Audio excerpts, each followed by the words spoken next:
ലോകമിന്ന് ഒരു വലിയ യുദ്ധത്തിന്റെ മുനമ്പിലാണ്. ഇസ്രായേലും ഇറാനും തമ്മിലുള്ള പതിറ്റാണ്ടുകൾ നീണ്ട ശത്രുത ഇപ്പോൾ നിയന്ത്രണാതീതമായിരിക്കുന്നു. എന്തുകൊണ്ടാണ് ഈ രണ്ട് രാജ്യങ്ങൾ ഇത്രയധികം വിദ്വേഷത്തിൽ കഴിയുന്നത്? ഇതിന്റെ പ്രധാന കാരണം ഇറാന്റെ ആണവ പദ്ധതിയാണ്. ഇറാൻ ആണവായുധങ്ങൾ നിർമ്മിക്കുന്നത് തങ്ങളുടെ നിലനിൽപ്പിന് ഭീഷണിയാണെന്ന് ഇസ്രായേൽ ഉറച്ചു വിശ്വസിക്കുന്നു. എന്നാൽ ഇസ്രായേലിന് ചുറ്റുമുള്ള ഹമാസ്, ഹിസ്ബുള്ള തുടങ്ങിയ ഗ്രൂപ്പുകൾക്ക് ഇറാൻ നൽകുന്ന സാമ്പത്തിക സൈനിക പിന്തുണയാണ് ഇസ്രായേലിനെ പ്രകോപിപ്പിക്കുന്നത്. മിഡിൽ ഈസ്റ്റിലെ അധികാരം ആരുടെ കയ്യിലിരിക്കണം എന്നതിനെ ചൊല്ലിയുള്ള ഒരു ചെസ് കളി കൂടിയാണിത്. നിലവിൽ മിഡിൽ ഈസ്റ്റ് ഒരു പുകയുന്ന അഗ്നിപർവ്വതമാണ്.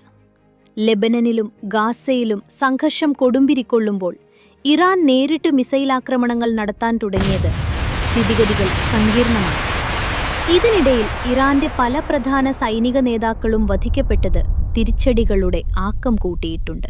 ഏറ്റവും ഭയാനകമായ കാര്യം, ഈ യുദ്ധം ലോകരാജ്യങ്ങളെ രണ്ട് ചേരികളാക്കുന്നു എന്നതാണ്. ഇസ്രായേലിനെ അമേരിക്കയും പാശ്ചാത്യ രാജ്യങ്ങളും പിന്തുണയ്ക്കുമ്പോൾ ഇറാന് പിന്നിൽ റഷ്യയും ചൈനയും അണിനിരക്കുന്നു. ഇത് കേവലം ഒരു പ്രാദേശിക യുദ്ധമല്ല, മറിച്ച് ഒരു മൂന്നാം ലോകമഹായുദ്ധത്തിലേക്ക് വഴിമാറാൻ അധികം സമയം വേണ്ടിവരില്ല. ഈ യുദ്ധം തുടർന്നാൽ ലോകത്തെ എണ്ണക്കടത്തിന്റെ സിരയായ ഹോർമുസ് കടലിടുക്ക് അടയ്ക്കപ്പെട്ടേക്കാം. അങ്ങനെ സംഭവിച്ചാൽ ഇന്ത്യ അടക്കമുള്ള രാജ്യങ്ങളിൽ ഇന്ധനവില കുതിച്ചുയരുകയും ആഗോള സാമ്പത്തിക മാന്ദ്യമുണ്ടാവുകയും ചെയ്യും. ഇത് നമ്മുടെ നിത്യജീവിതത്തെ പോലും ബാധിക്കുന്ന വലിയൊരു പ്രതിസന്ധിയാണ്.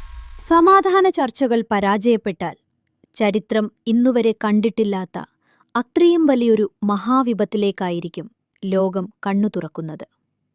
ഒരു രാജ്യത്തിൻ്റെയോ ഒരു ജനതയുടെയോ മാത്രമല്ല, ആഗോളതലത്തിലുള്ള സമാധാനത്തിന്റെ അന്ത്യമായിരിക്കുമത്.